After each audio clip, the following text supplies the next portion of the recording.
Bom, é sempre um prazer de revê-los, os nossos amigos e os novos que aqui chegam, porque quando o nome da casa já sugere casa, né?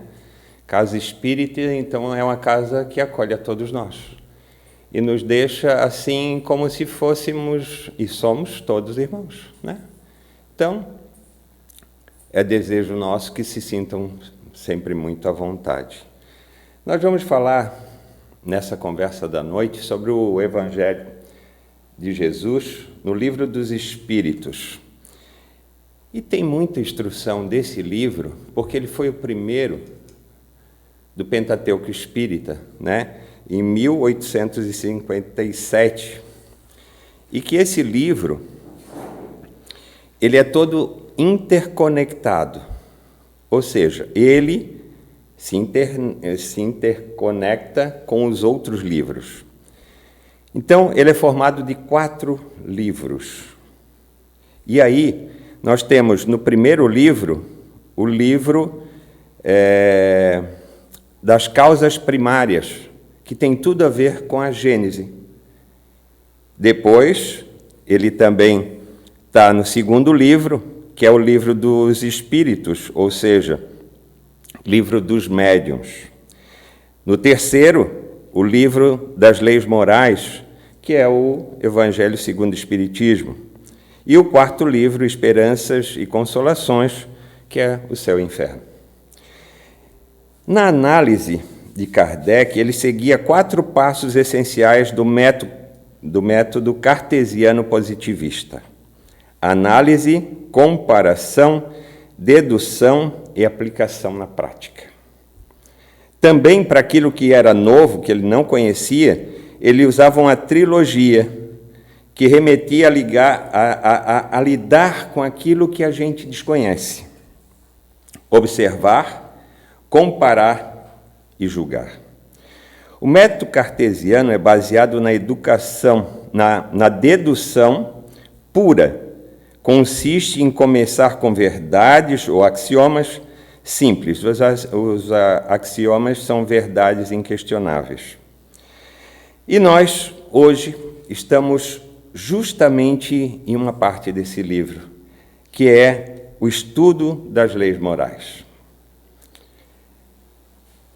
As leis morais são as leis que todos nós somos regidos a quando aqui chegamos, quando estamos no mundo espiritual, está sempre à nossa disposição.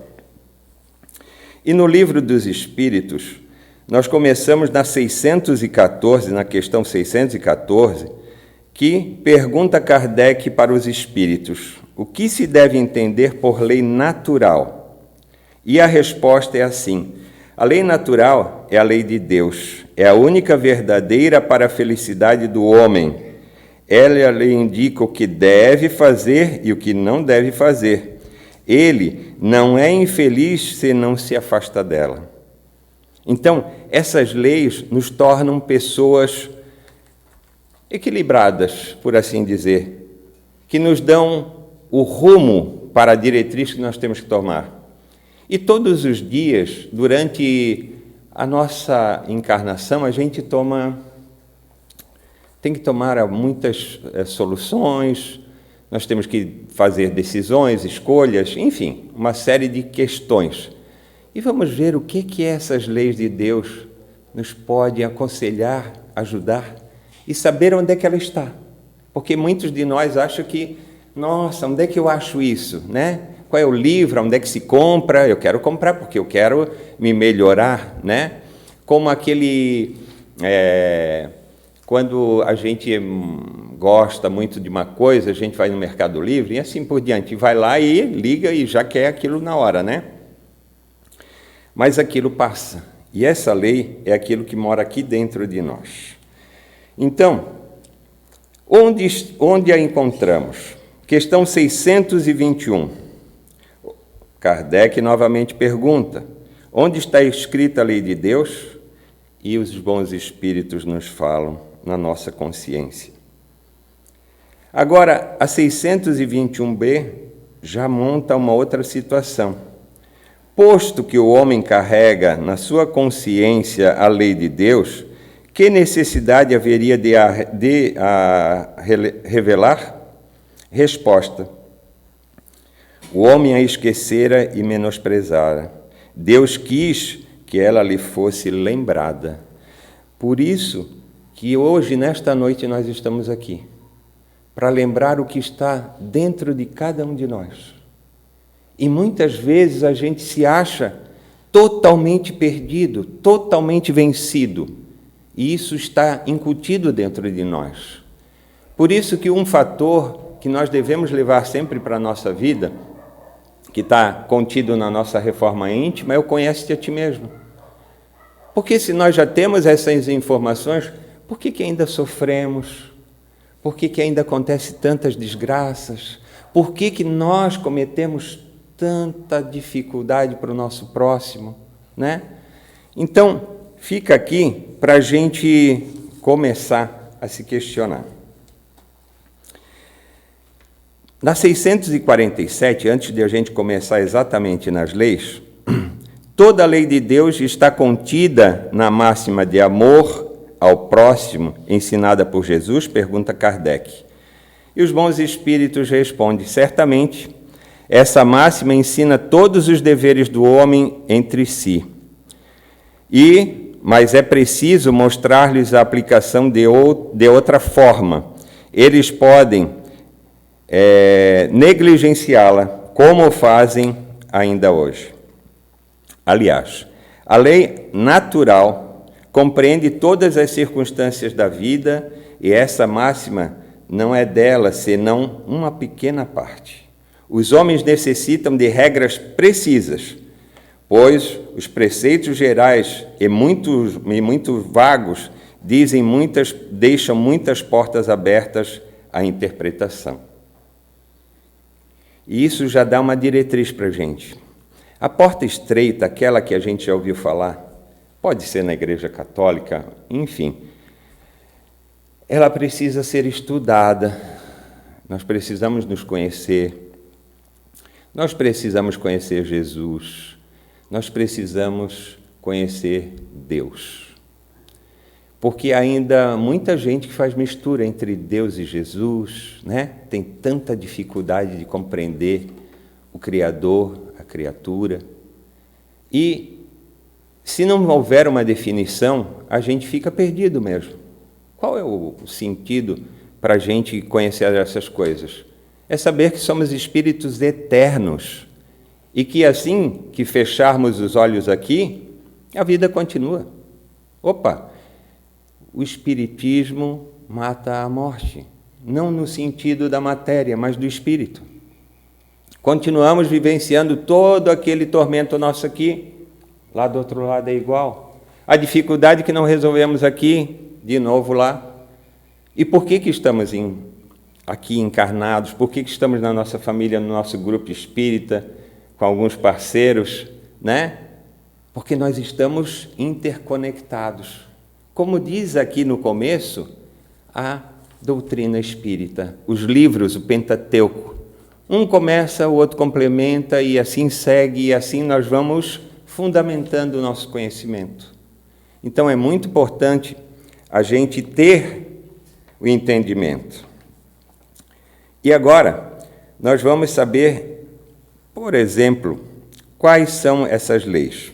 A lei de adoração, a lei do trabalho, de reprodução, de conservação, a lei de destruição, nós temos também a lei de sociedade, nós temos a lei do progresso, a lei da igualdade, a lei de liberdade e uma que sintetiza justamente o que Deus quer para todos nós, que é a lei de justiça, de amor e de caridade. E como nós falamos, cada uma delas tem um sentido, e nós vamos buscar, à medida que a gente for avançando nessa noite, pensar um pouquinho na lei de adoração. O objetivo da adoração, de nos ligarmos a Deus, de nos conectarmos. E é tão importante a gente conectarmos com Deus, porque saber dessa grandiosidade, saber da sua criação, nós que fizemos parte, né? Por que do meu filho? Para que do meu filho? Por que sofremos? Então, conhecer a Deus é dizer que tudo aquilo que sofremos fomos nós que criamos, não Deus. Deus não pune ninguém. Ninguém aqui é punido. Se o nosso filho amanhã desencarnar, não é culpa de Deus. Ele tem uma proposta para o meu filho, que ora momentaneamente ele está comigo, e também a mim. É uma experiência que nós temos que passar. Porque nós, materialistas, gostamos sempre de ganhar. Nós nunca gostamos de perder. E a vida, nada é consistente ou permanente. Ela sempre está se desviando, ela está sempre se renovando. E isso nós já o sabemos. E nós temos a lei do trabalho, a necessidade do trabalho, o limite também do trabalho. O trabalho é constante porque Deus trabalha todos os dias, como fala Jesus, e Ele também, e nós também. Trabalhamos para a nossa construção moral, que no caso falamos hoje, da nossa condição social, né? Que é tão importante. E essa importância tem que estar abastecida justamente dessas leis para saber como é importante essa conexão. A lei de reprodução, ninguém veio aqui da cegonha, ninguém nasceu ali na esquina e a cegonha pegou o pacotinho e deixou lá na encomenda. Não, todo mundo tem o lugar certo e ali vai nascer, na família certa. Então, ninguém está onde está por engano, além de conservação, de instinto. E essa questão está na 702. O instinto de conservação é a lei natural e os espíritos respondem, sem dúvida. Ele é dado a todos os seres vivos, qualquer que seja o grau de sua inteligência. E uns, ele é puramente maquinal, e em outros já é racional. E aí, nós temos também o meio de conservação, os gozos dos bens terrestres, as necessidades e os supérfluos, que vai de novo a nossa escolha, né? O ponto de equilíbrio. O que verdadeiramente nós nos temos abastecido ultimamente? De problemas, de dificuldades, ou somos das soluções? Pessimistas ou otimistas? Onde na primeira dor nós tombamos ou nos fortalecemos? Eis a questão, né? É só para a gente fazer um raciocínio, como é que eu estou vivendo a minha vida, né? E aí nós vamos para a lei de destruição. E essa lei de destruição, ela fala de uma questão que está aqui na 760 já. A pena de morte desaparecerá um dia da legislação humana? E a resposta: a pena de morte desaparecerá incontestavelmente, e sua supressão marcará um progresso na humanidade. Quando os homens estiverem mais esclarecidos, a pena de morte será completamente abolida sobre a terra. Os homens não terão mais necessidade de serem julgados pelos homens. Falo de uma época que está muito distante de vós. Então, tudo o que acontece com nós é por causa de nós mesmos. Porque a hora que nós nos melhorarmos, não precisamos mais de impunições. Porque nós vamos também saber julgar. E aqui vale a pena a gente se lembrar de uma historinha de um aluno que vai rever o seu professor. E quando chega lá, mestre, já fui seu aluno. Aí o professor, olha, que bom. E foi por causa do senhor que eu me tornei professor. Olha que legal. Mas o que eu te fiz? Mestre, em um belo dia, eu estava com meu amigo na sala de aula, e ele tinha um relógio maravilhoso. Quando eu vi que ele guardou no bolso, eu esbarrei nele e roubei esse relógio.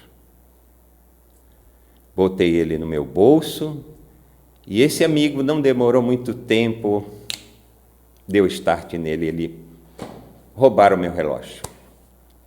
Falando com o senhor, ele falando com o senhor, disse que havia sumido esse relógio. O senhor prontamente chamou todos e disse: quem pegou o relógio de fulano? Ninguém se pronunciou. Ele disse: pois bem, vamos fechar a porta, vamos ficar de pé e vamos todos fechar os olhos. E eu vou passar em revista a cada um. E assim ele fez. E quando chegou nesse rapaz, o professor achou o relógio. Pegou o relógio, continuou revistando toda a classe. E assim que terminou, chegou à sua frente, podem abrir os olhos. Eu achei o relógio. E o senhor entregou e não me questionou em nada. O senhor simplesmente não me denunciou, não me constrangiu, porque a minha dignidade ali teria acabado. Por que o senhor fez isso? E o mestre responde: eu me lembro dessa história. E essa história justamente me fez lembrar que eu também estava de olhos fechados. E eu não vi quem era a pessoa. E é dessa justiça que nós falamos de Deus. Ele olha todos os nossos defeitos. Ele sabe todas as nossas pequenez, todos os nossos tormentos, todas as nossas dificuldades. Mas Ele sempre nos oportuniza. Ele sempre nos dá uma nova história para escrever de novo. Porque a nossa história não cessa. E é desse Pai, é dessas leis que nós estamos falando hoje. Então, por que ainda estamos tão apoquentados, se amanhã uma nova oportunidade vai surgir? Com tanto embasamento, com tanta informação que nos fornece. E isso nos faz muito refletir. Por que tanta depressão? Por que tanto suicídio? Por que a pandemia nos deixou tão para baixo? Será que foi a pandemia ou nós já estamos sempre para baixo? Segue uma reflexão. Porque os problemas não vão cessar, irmãos. Mas eles só cessam à medida que nós vamos amadurecendo, que nós vamos resolvendo, porque é tudo para o nosso crescimento. Aquele ser difícil que está no nosso trabalho, aquele ser difícil que está dentro da nossa casa, aquele parente que, nossa, é o famoso, né, difícil, é ali que tu vais fazer a tua diferença, é ali que tu vai aprender. Porque a gente, infelizmente, não aprende com aqueles que alisam muito nossa cabeça, vai nos castrando, a gente vai ficando cada vez mais tadinho, sabe? Porque a gente se torna um tadinho, e nós não somos tadinhos. E aí nós temos a lei do progresso, fantástica para a nossa evolução, a lei de igualdade, a lei de liberdade. A justiça nos traz a liberdade. Quando nós compreendermos a justiça como Deus a nos coloca, nós vamos ser mais leves, como o professor oportunizou o aluno. E o aluno virou o quê? Professor. E com certeza, através do exemplo do seu primeiro mestre, ele vai virar um grande mestre também. E nós vamos para a lei de justiça, de amor e caridade. 886. Quem é espírita, com certeza já deve estar gravado a 886, como a questão número 1, que é Deus, né? Mas essa daqui, para aqueles que não leem ainda, e a gente tem exemplares desses livros aqui, a gente bota aqui, está sempre por aí, tem ali, é só pegar.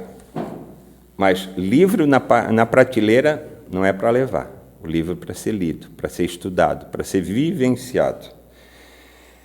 E a 886 diz, pergunta Kardec, qual é o verdadeiro sentido da palavra caridade como a entendia Jesus? Benevolência para com todos, indulgência para com as imperfeições alheias, perdão das ofensas. É isso que nós temos feito para aquele que nos machuca? Nós temos perdoado?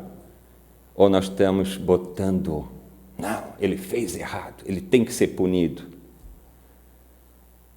É assim, nesse jeito, que nós não vamos sair desse mundo ainda de provas e expiações. Mas, pela aceleração natural das coisas, regeneração já está vindo. E nós temos que nos melhorarmos. Porque senão, assim que a gente fechar os olhinhos, e isso aqui é uma prática normal, morrermos, como assim diz, né, desencarnarmos, nós temos que ver para onde é que a gente vai. Mas nós só vamos para o lugar que nós estamos construindo.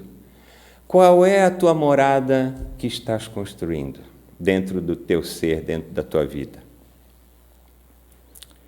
E essas leis, elas estão todas embasadas justamente para que a gente aprenda de verdade.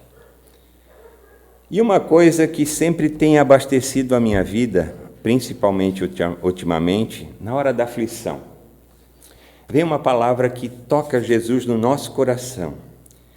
Minha graça te abasta, porque o poder se aperfeiçoa na fraqueza. E quando o apóstolo Paulo, em 1 Coríntios, de 4 a 20, o reino de Deus não consiste em palavra, mas e sim em poder. Ou seja, dizei uma palavra e você terá. Será que nós já entendemos isso?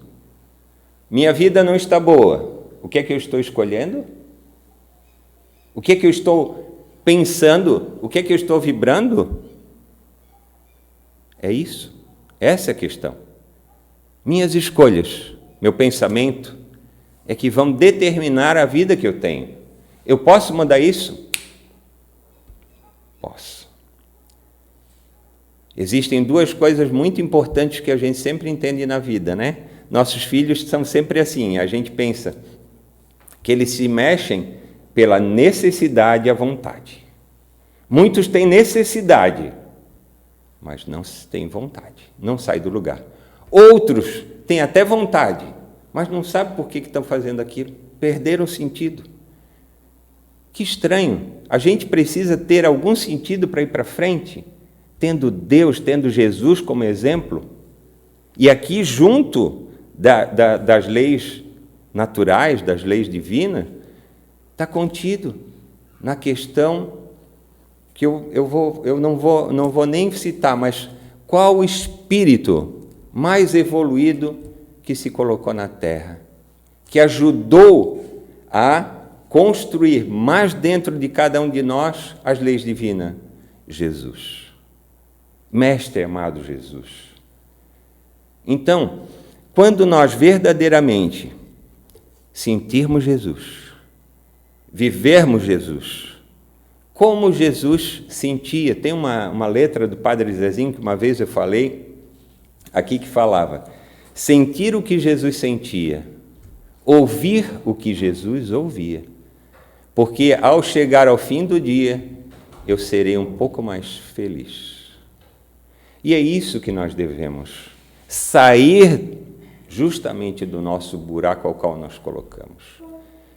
A vida, irmãos, é feita para ser vividas. Não vamos deixar as religiões, os dogmatismos, as nossas insatisfações egoístas afastar nossos irmãos. O mundo está todo aí. Aqui diz, a lei de sociedade é tão necessária. Nós não fomos feitos para ser ilhas. Nós fomos feitos para comungar da vida, vibrar na vida, nas coisas boas e nas coisas ruins. Então,